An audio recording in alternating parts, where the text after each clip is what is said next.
Good morning, everybody. You are listening to K-Talk Radio, 1640 AM. This is the show, Utah Home Sweet Home. I am your host, Yoshi Shiraki, and today we have our very special guest, Trevor Thompson. Now, Trevor was the very, very, very first guest we ever had on this show. When was that? That was a while ago. I don't remember exactly when. But for those of you who who missed the show, Trevor is what I call a real estate expert. I mean, this guy flips tons of houses. They do tons of stuff in the real estate market. I mean, I personally don't know anybody who fixes and flips more homes than you guys in a year. Like, there are people that wholesale flip, but as far as fixing and flipping, I would say I don't know anyone who does that more than you. So you truly are the expert. More so than even those guys on the television shows, that you see fixing and flipping houses. So, Trevor, thanks for joining me today. You're welcome. I'm happy to be here. Wonderful, wonderful. Okay, so guys, you are in for a special treat because we're going to be talking about a lot of the concerns that people are having now with the real estate market going through what it's going through with this coronavirus. So, we're going to talk about the real estate market. We're also going to chat about, what to do to prepare for the worst to capitalize on the best. See, the nice thing about this go-around, obviously no one can predict the future, but if the market turns around and does a correction or goes into a recession similar to 2007, many of us who are listening to this were alive during that point, and we learned a lot of lessons. And so we're going to talk about what to do to prepare in case the future holds something similar. Now, we don't know, of course, but in case we are going to, it's better to be prepared than not prepared. We're also going to be going over a nightmare story, and then so much more. So, Trevor, I'm going to dive right into this, if you don't mind. What reactions, if you don't mind sharing, in the real estate market have you seen or observed already in the last few weeks due to the coronavirus? Okay, so in the past few weeks, I've had 6 listings go live, and 3 of those are properties that my group owns, and 3 of those are retail listings where I'm helping a client where we're just selling their house for them. So I would say probably the biggest thing that happened immediately is when we look at offers from buyers, we're trying to determine their ability to get a loan, which loan market has not changed significantly. The thing that is coming into play is that buyers that have any type of service industry job or any type of job that's been affected, if their hours have been cut, if they're sitting at home and not working and they're not getting paid, that is definitely going to come into play with their ability to buy a house. So I'm selling my sister's house right now, and we're on our 3rd buyer. The first buyer had trouble with, actually they did an inspection, and it's a first time home buyer, and they canceled over very minor things. But our second buyer was so excited, wanted to buy a house, and they went under contract with us, and about 5 days later, he got notice from his employer that his hours were going to be cut, and that was I'm going to say it was short term where they said, we definitely have to cut your hours for the next 60 days, but after that, we're not sure if we can stay open. Oh my gosh. Which, if you're in the process of buying a home, that's a big deal. Absolutely. That's a, do I even have a job in 60 days type of thing. Right. In fact, I kind of hate the idea that employers have been forced to impose these things on their employees, right? Right. But it's like, man, just fire me or not fire me, right? Right. But like having your hours cut and not knowing for 60 days, I think would be worse than just being done. Yeah. Right? There's more stress of waiting and waiting. Yeah. Absolutely. So that is probably the largest immediate impact that we're looking at. Got it. And when did that start? When did you notice that starting? Ooh, 2.5, 3 weeks ago. Got it. Yeah. Got it. Okay. It came up really fast, but every offer we get, I listed. Okay, so this week on Wednesday and Thursday we had 3 properties go live, and right now we have offers on all 3 of those homes. But one of the questions that we're asking to agents and prospective buyers is, what does job security look like for you? What is your loan situation? Can you fulfill a contract that you make an agreement right now, but the loan obviously is going to close in about 3 to 4 weeks. Right. So that's an important time period where we're right in the thick of coronavirus panic and mania.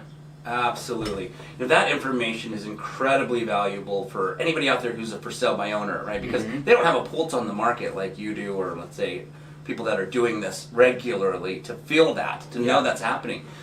So if anybody out there who's right now is a for sale by owner, Trevor just shared some amazing tips and information to know if you have multiple offers, how to do your homework, to figure out which is the best offer to accept. Okay. Awesome. Well, Trevor, thank you for sharing that. Is there anything right now that you guys are doing that you weren't doing before due to the coronavirus? Anything in your business, anything in general with, kind of similar to what you're just saying with these buyers? What are you guys, has there been any tweaks in the last few weeks that you're like, oh, we should start doing this? Yeah. Other than how we're vetting how buyers come across on our properties, the other thing that we're doing is we're trying to practice social distancing ourselves and make sure that we aren't putting ourselves in 10 people's homes each day. So what I've been doing personally is I'm the guy in our group that meets with people firsthand. I'm the one that you see in your living room typically. Right. So what I'm doing is before I go to appointments, I'm making sure that I call ahead of time. I'm getting a little bit more information, asking some questions to find out where the seller is at, how close they are to actually being in a position where they want to sell. We do a lot of advertising, so I would say probably 3/4 of the appointments I go on anyway, I end up giving advice to people. I end up helping them understand their own situation and saying, hey, you're actually looking at selling your home 6 months from now. Here's what you can do to prepare, or these are little items that you can fix and get full value out of your house. Right. So I like to be honest with people and let them know that as an investor, I am not your only option. Right. Last year we bought almost 40 properties that, as you mentioned, we buy and flip a lot. So when I walk into somebody's house, I really want to make sure that we're being helpful and giving them good information. Yes. And there are plenty of people who still want to sell me their house because they don't want to go through all of the extra work that it takes to make repairs or do that type of thing. So yeah, I'm doing a lot more phone information finding and vetting before we end up in somebody's living room right now. Got it. I'd have to imagine even in some cases, those buyers that you're talking about that still want to sell to you, even though you've given them all this great advice how to make more money, just with the coronavirus hassle of open houses, showing, sanitizing your hands, making sure strangers aren't touching your stuff while you're not home with their dirty hands. I mean, it's got to be the easier way to just sell it to you. Well, and it depends. I mean, I think everybody is looking at this coronavirus as a temporary thing. We're still in March and April, where as the weather warms up, I think it will naturally die down with cold and flu season. That's my personal opinion.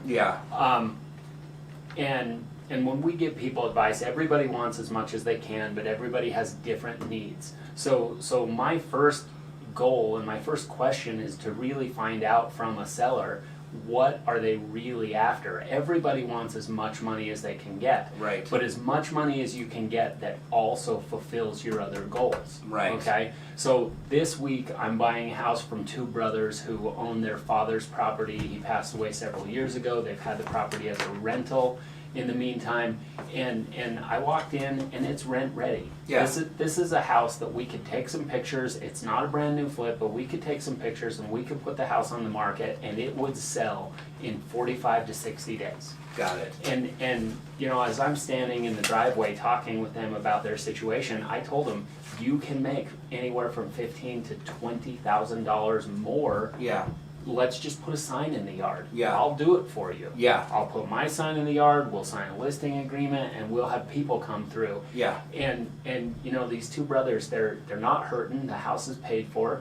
They don't have a monthly payment, and they looked back at me and said, we're happy with your price though. We don't want to go through any unexpecteds or wondering if a buyer is going to be able to close. So they're selling a house to me at a more discounted price. Got it. But something where I can still be profitable. But for them, it's absolutely no worry. Yeah.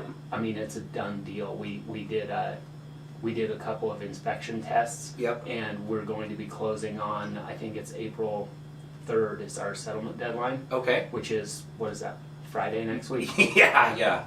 Yeah, so it's going to happen. It's a quick close. Absolutely. Yeah, that's great. So they're done and over with it and don't have to worry about, like you said, all the hassles of a home inspection and backing out and buyers not being able to close due to losing their job. Well, I'm starting to understand why they're nervous because we've been in this process for about 10 days and he calls me about every third day. He'll either call or send me a text and just check to make sure everything's okay. Yeah. So he's a little bit nervous about the market anyway. Yeah. And I'm understanding better why he feels comfortable taking the quick route. Yes. Because he would be a very nervous seller, which in my opinion is not a very good position to be in as a seller. Yeah. You want to be sure, you want to be confident, and you want to trust the market, but this is definitely a good road for these two brothers. Awesome. Excellent. Okay. Thank you for sharing that. The next question I wanted to ask you, Trevor, is the big question that I get asked all the time. And I would love to also hear what your thoughts on this are on this. With all this uncertainty happening right now, what is your guesstimated prediction? Obviously, you don't know the future, so guesstimated predictions of the real estate market over the next 12 to 24 months. Okay, 12 to 24 months is crystal ball talk, right? Yep. I usually operate my business, and I think in terms of the next 6 to 12 months, almost always. Okay. One thing that I'm paying attention to right now is you and I have a good friend, JP, that sent out something on Facebook or an email, something recently that talked about where listings are right now. So in the Salt Lake market, listings are down 17% now from what they were last year in this time period. Wow. Okay? That's a pretty big number of sellers who are not putting their homes on the market, understandably. Sure. Okay? Yeah. So normally springtime, March, April, May is the big flood. That's when people begin to get ready. School is getting out. They're putting their houses on the market. These sellers are waiting. Okay? And it's because they don't want people coming over to their house. They're not going outside themselves. With coronavirus and also with the earthquake that hit. That's right. There's a lot of just wait and see what's happening going on in the market. So for me, our listings that are hitting the market, even though they're nice houses, but there's almost no competition. Right. So in the short term, my current listings, we're pushing those prices just a little bit. Yeah.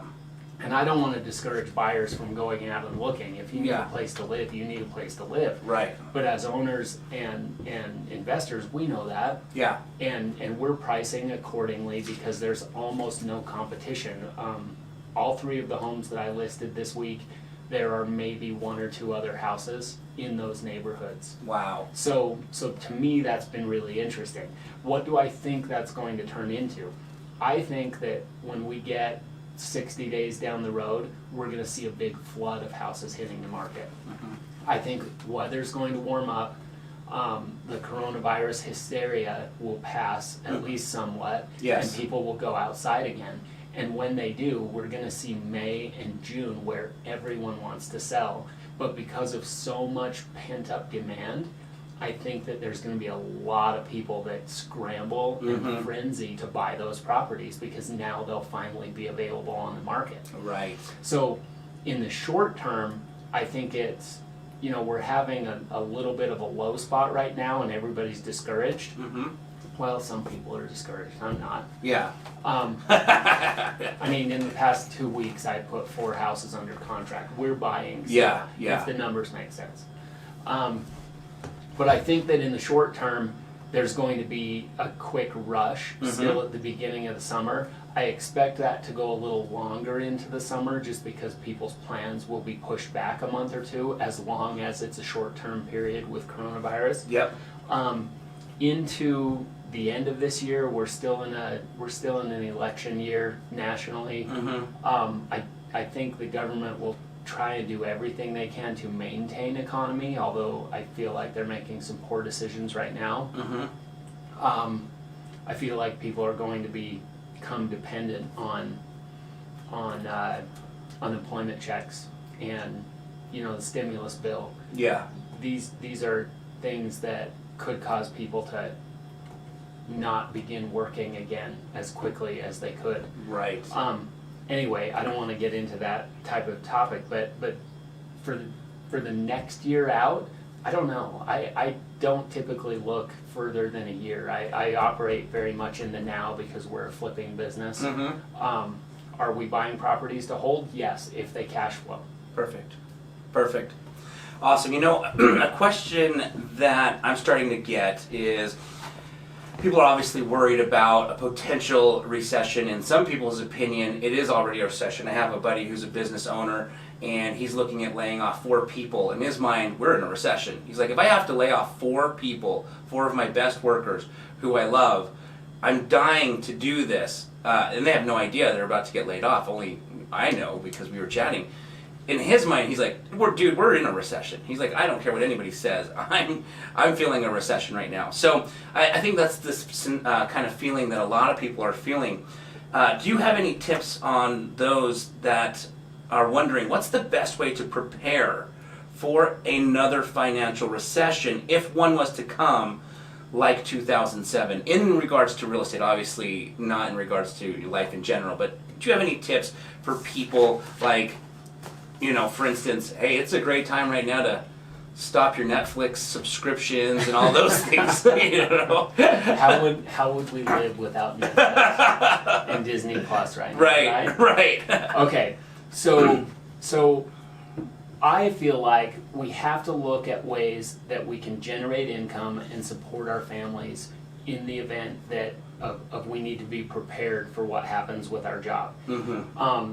As I drove here this morning, I drove up State Street for a little while. I came from about 90th South, and we're here at about, what are we, 56? Yeah, about that. And between here and there, I think I saw help wanted signs in 4 different businesses. Interesting. 4 different industries. Yeah.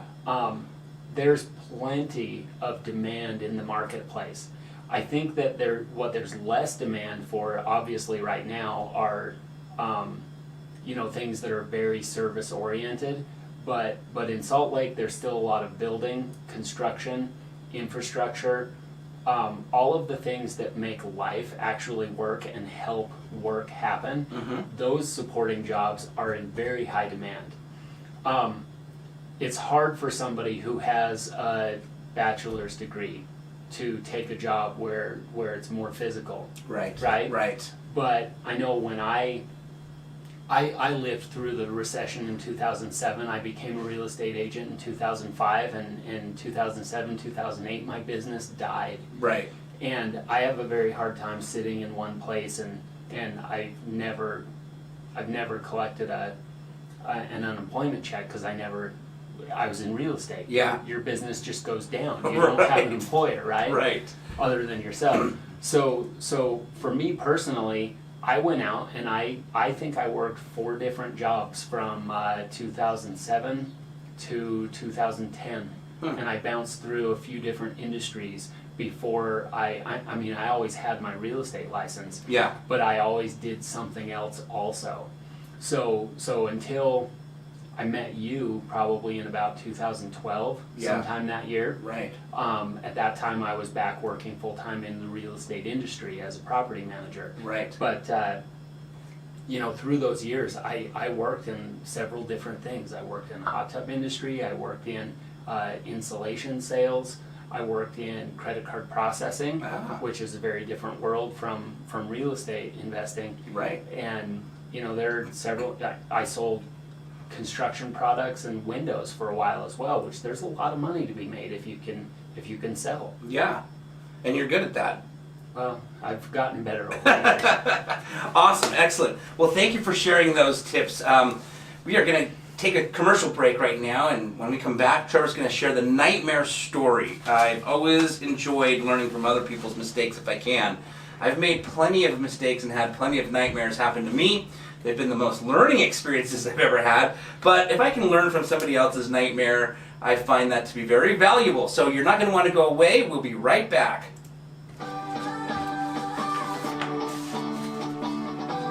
With smartphones and technology making life a little easier, the Snap Leash has also been designed to make life a little easier for you and your pup.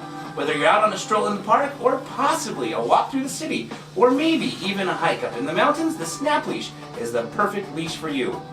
The Snap Leash can easily and conveniently convert into 7 types of leashes, making the Snap Leash the most convenient leash in the world. What other leash do you know that is 7 leashes in one? With the Snap Leash having appearances on the Today Show in New York City, TV 47 on Dallas, Texas, and ABC 4 on Midday, Utah, you are definitely going to want to take a peek at what the Snap Leash can do for you and your best friend. Make life a little easier for you and your pup, and visit www.snapleash.com today. Alright guys, we are back. This is K-Talk Radio, 1640 AM. You're listening to the show, Utah Home Sweet Home. I am your host, Yoshi Shiraki. Our special guest today is Trevor Thompson, and he is about to share with us the Nightmare Story. It is Nightmare Story segment time. So, Trevor, take it away. I really like how you prepare for this segment, because there are some mistakes that you and I have watched other investors or business people commit that have changed the way we have done business always, right? Right. And we've never had to go through this on our own properties. Right. So I really like the idea of learning from someone else's mistakes. I have a couple of things that come to my mind when I think nightmare stories, particularly with when the market changes. Brought to my mind a closing that I had in 2008. This was September of 2008, and this was just after banks had started going out of business. Okay. So at the time, I was operating mainly as a buyer's agent. Got it. And I had a client who moved to Utah from out of state. They had a job in technology, which a lot of people are moving to Utah right now for Silicon Slopes. Yep. And they're working with technology companies in Lehigh. That's right. Okay, this is exactly where this story happens. I had a client move here. He had a job with IMFT Flash Technologies, which at the time was a big up-and-coming employer. Wow. And they were under contract. Their loan was ready to go.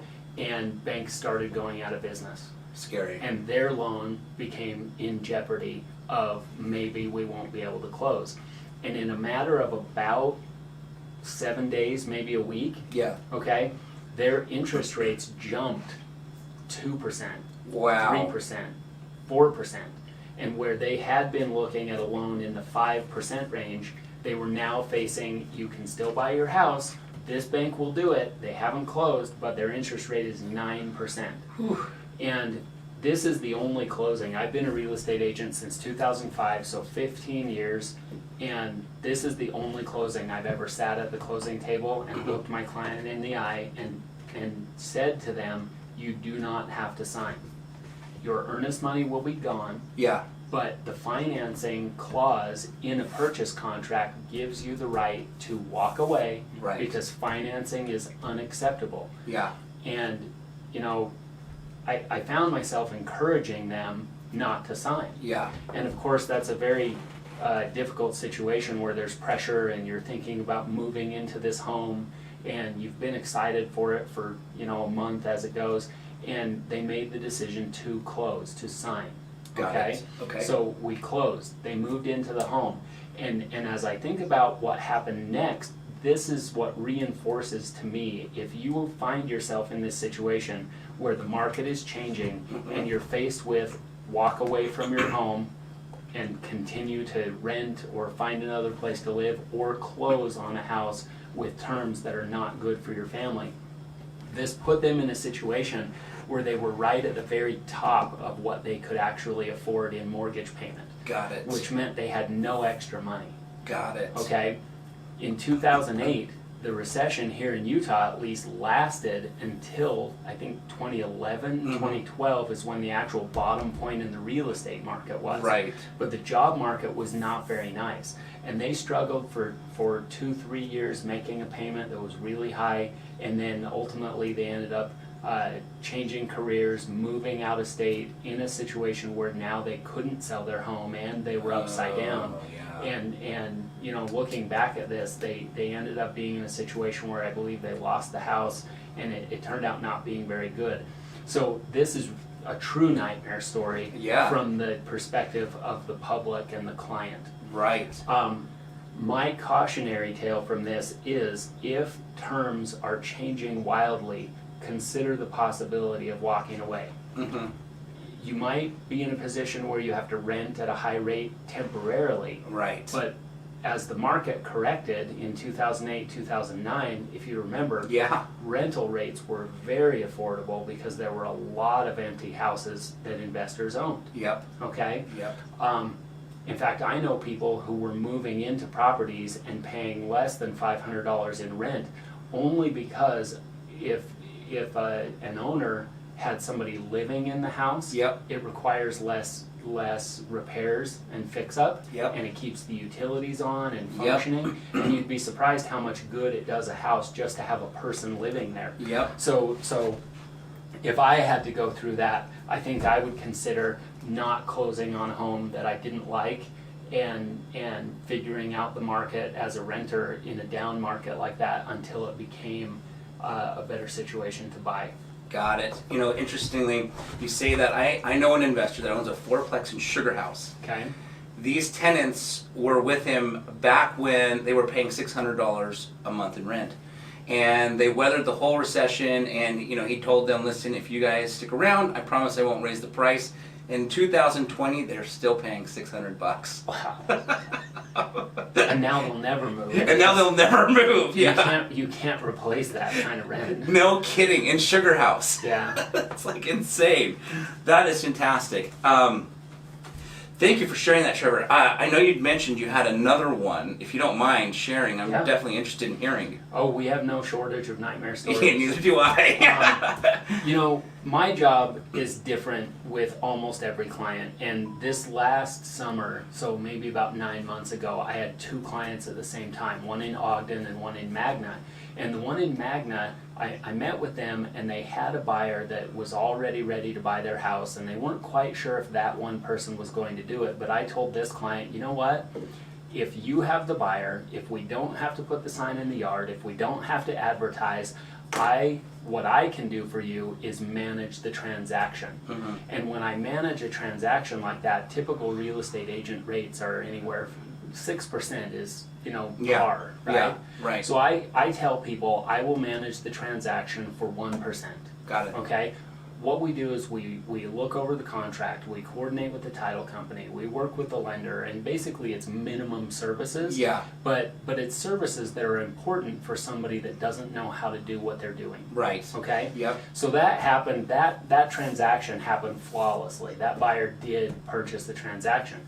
Well, it just so happened that at the same time, I had a client in Ogden, and we listed her home, and this was a normal listing. The full marketing, we were fixing a few things for her. We really did the full service deal, and my agreement with her was the going rate of 6%.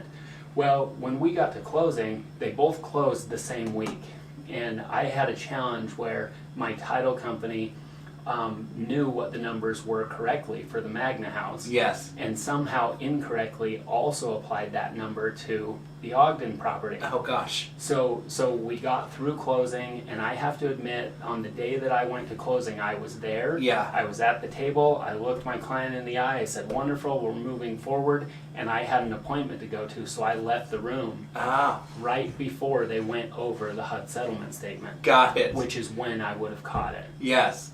Okay, so what should have been for my office and for my team a 3% commission ended up being a 1% commission. Oh. Okay, and it closed. They funded. They sent the seller all of her funds, and of course she was in a position where she was using the money from the sale of this house to pay off all her debts, which she did immediately. Oh, geez. So by the time we caught the error, there was no money left. It was gone. Yeah, and you know, that was kind of a big hit. Yeah. I mean, emotionally, I think. Yeah. Fortunately, we and myself, I'm in a position where, you know, this was one deal that it would have been nice to get what we worked for, but, you know, I take the attitude of I'm not going to really beat somebody up who's not in as fortunate a position as I happen to be. Yeah. And I consider myself very lucky for that because I've definitely had my downturns also. Yes. So we decided to not fight over it and to let it go and wish her well. Yeah. But that was, you know, as a real estate investor, check those settlement statements, check your numbers. This was an easily avoidable mistake. Right. And I take all the blame. Yeah. You know, there are processors and there are people who assist you at the title company, but it is not their job to protect my business. It's Right. my job to protect my business. Right. So, you know, I think the title company even offered to make us whole. And I actually refused that because, you know, it's my job to make sure that Right. we have correct numbers. Right. So a little bit embarrassing, but Yeah. but yeah, we could have done a lot better on that one. Right. And it's true because there's so many times where it just becomes second nature. You don't even look at these things anymore. So many of our transactions happen flawlessly. Yeah. And especially when you get to the closing table and the numbers are correct, that it's easy to fall into that comfortable mode Yep. of just trusting that it's okay. Exactly. But I can tell you, check every settlement statement. That's great advice. Great advice. All right. Well, thank you for sharing that nightmare story. We're going to take another commercial break. When we come back, I've got some questions that I want to ask Trevor. We're going to go the step-by-step of flipping a house, but curious to see if in each step of flipping a house, they're doing anything particularly different now due to the coronavirus potential recession that people are talking about that might be on its way. So don't go anywhere. We are going to take a commercial break and we'll be right back. Hi, I'm Yoshi Shiraki, the author of the book, My Body's Just For Me, the book written for children to educate children on the prevention of child abuse. With the assistance of multiple best-selling author Richard Paul Evans, we were able to publish this book as a tool to help break the ice in an easy and innocent way to help children understand and learn how to speak up and communicate. I have been invited numerous times onto Good Things Utah to discuss the importance of good communication with your child in regards to abuse and also to discuss how the book, My Body's Just For Me, is a great tool for every parent when having that tricky conversation with their children. And for more information on the book, My Body's Just For Me, please visit www.protectourangels.com today. And remember, the more we focus on prevention, the less we'll have to focus on rehabilitation. All right, guys, we are back. This is K-Talk Radio. You are listening to 1640 AM. I am your host, Yoshi Shiraki, and my special guest is Trevor Thompson. And I think I said this. You're listening to the show Utah Home Sweet Home. Did I say that already? I think so. Okay. Excellent. Well, now we're going to dive into the step-by-step of flipping a house. But I know a lot of the steps that Trevor does. Worked in the office with you guys for several years, and so I got to really see your business and have an idea of how the step-by-steps go. But curious to see what's changing with this changing market. You know, I guess a good word is pivot. There are a lot of people I've been talking to in the real estate industry that are saying, you know, I'm getting ready to pivot as the market pivots. And we don't know if how much it's going to pivot. Maybe it completely shifts. But as little pivots start to happen, like right now, even with just open houses where you are hypothetically only allowed to go in one at a time, you know, I mean, we're pivoting right now due to this coronavirus. So let's go through the step-by-steps. Just curious, I'm going to kind of ask you questions here in regards from start to finish. Starting with marketing. You mentioned you do a lot of marketing, a lot of advertising. Has your marketing changed at all? Have you pivoted in any way, shape, or form? Maybe in the type of marketing or maybe in the delivery of your marketing? Are you saying anything in your marketing saying coronavirus? Are you doing anything different in your marketing? Well, I think this has all happened so quickly that we haven't gotten to the point where we've made any specific changes mentioning coronavirus. Over the last year, 18 months, we did have a big shift into digital marketing and telemarketing. Okay. But our tried and true has always been mail, postal service. Yep. And also we have a company that we hire that delivers door-to-door flyers Got and it. hangs them on people's doors. So I had a conversation with one of my partners about this yesterday. One of the things that we did this week is we're having our guys that walk up to a door and place a hanger on the door or leave a flyer of some type. Everybody hates to get stuff like that at home, but the honest truth is it works. It's like the mail. Yeah. It's why you receive Bed Bath & Beyond flyers every week. Right, Larry H. Miller. Yeah, exactly. So with these people, we asked our company to have them wear gloves. So just people seeing that they're walking around, putting things on their door, or leaving things. Yeah.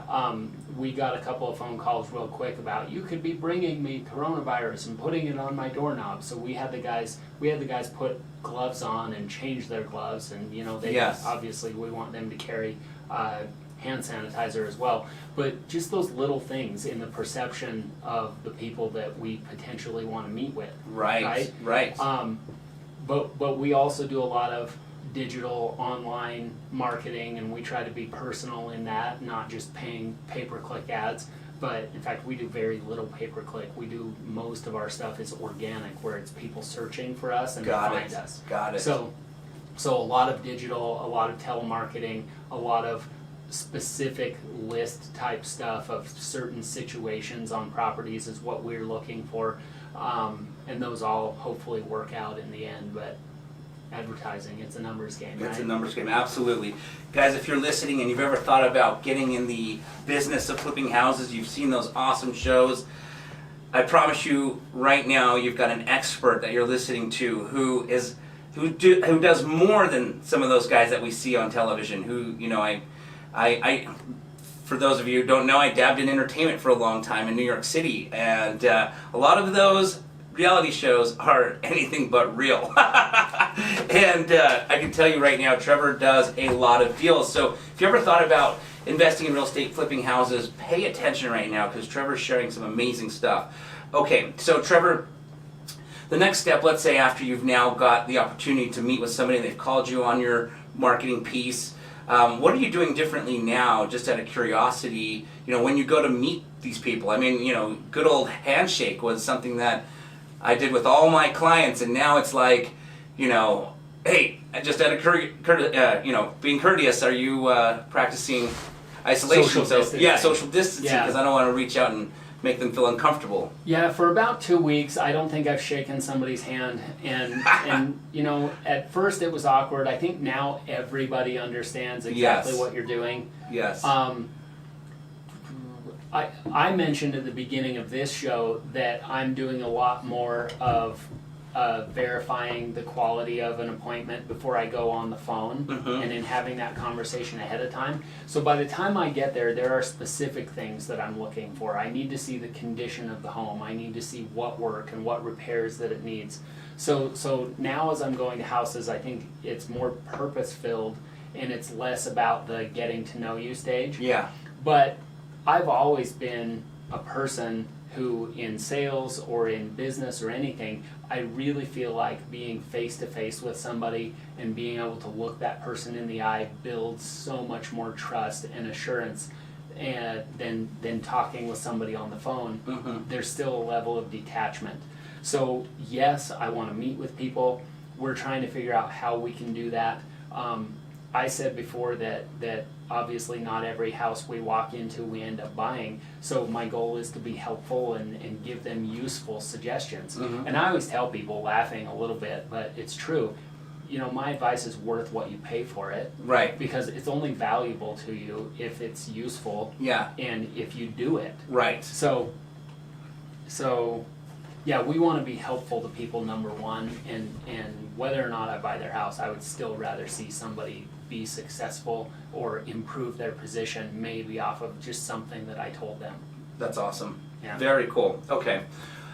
Awesome. Here's one that I'm curious. I know back in 2008, 9, when I pulled comps with the market going down, I could predict if the house sold today what I could get for it, but not knowing what it would be priced at 4 months from now because it was going down, I had to be conservative on my ARV, my after repair value, for those who don't know what ARV is. Are you altering the way you're pulling comps right now, anticipating, preparing, being cautious, whatever word you want to use it, in case values start to go backwards? Yes, and the first thing that we do is we have to be really honest with ourselves about holding costs and about repair expenses. And that has probably been, over the last 5 years, that's been the biggest thing that has helped us be profitable. I've heard it said many, many times, you make your money when you buy, okay? The market's going to do what it does. But we have to be disciplined, if nothing else, in knowing how much it's going to cost and planning for a certain time frame. So for instance, I own a house in Layton right now. This is a property that we ended up buying this property to facilitate the seller purchasing another home from us that we had listed. Got it. So obviously it's not a huge remodel, it's actually pretty nice.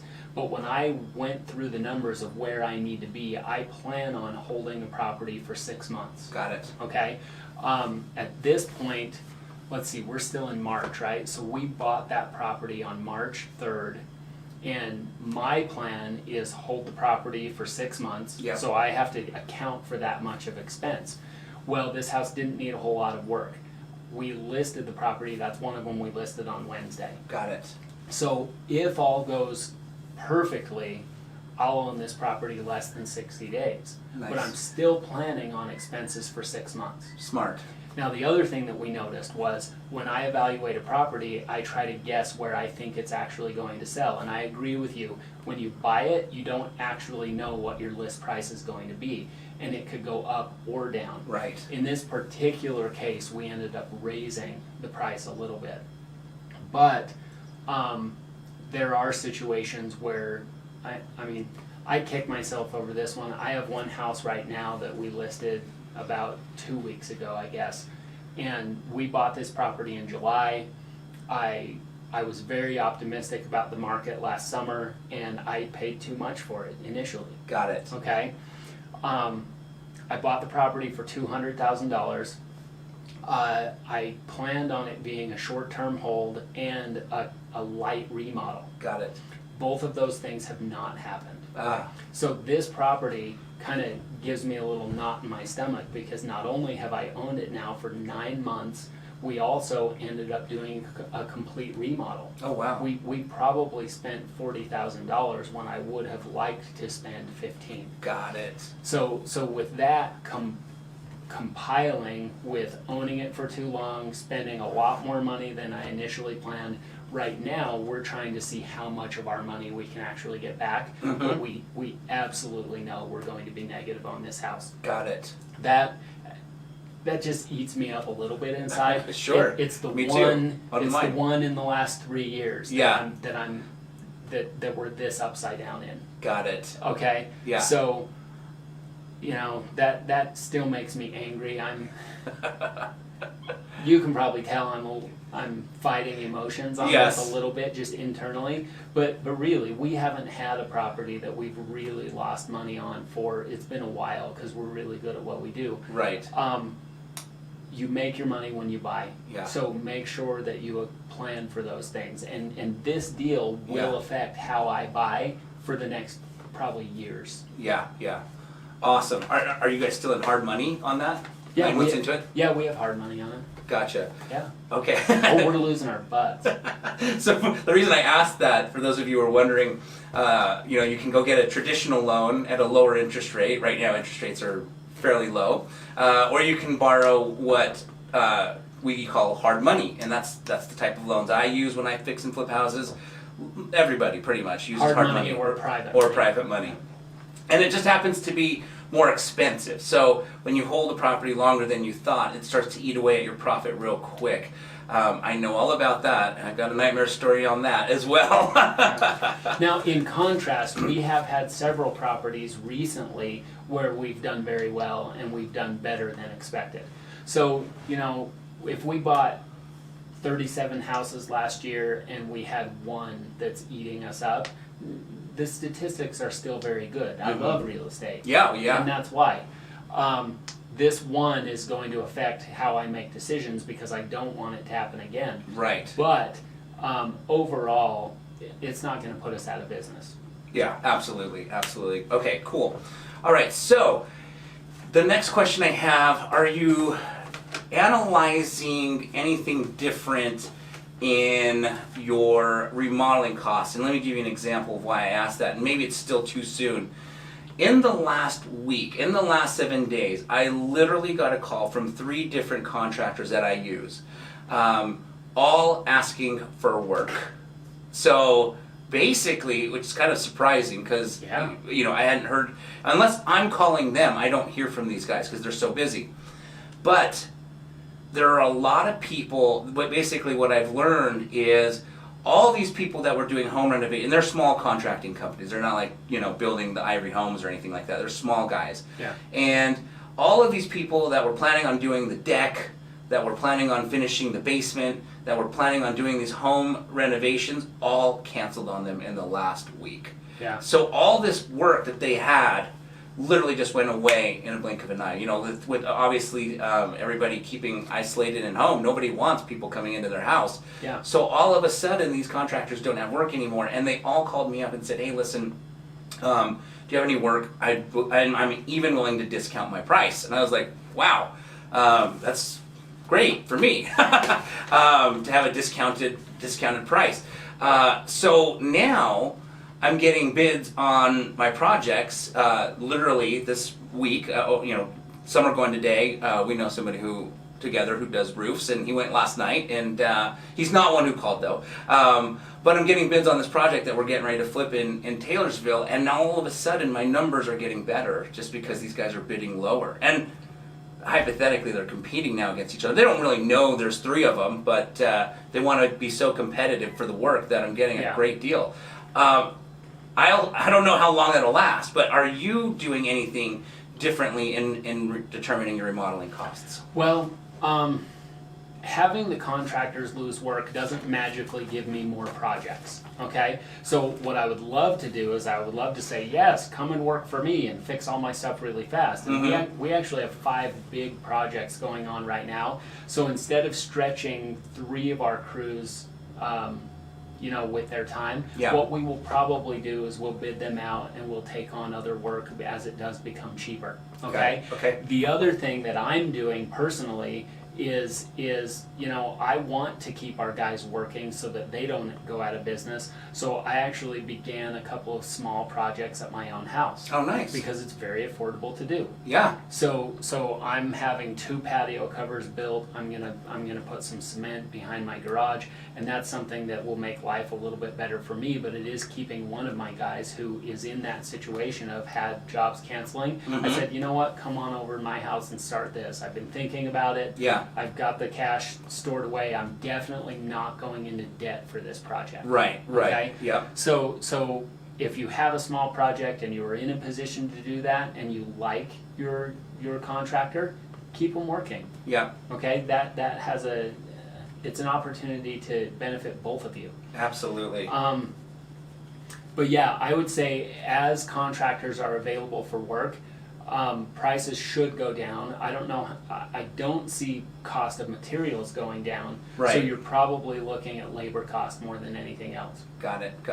I think we actually are fighting for that guy's time, because I'll call him up and say, "Hey, can you come help me with this?" He's like, "Oh, I'm over at Trevor's house right now."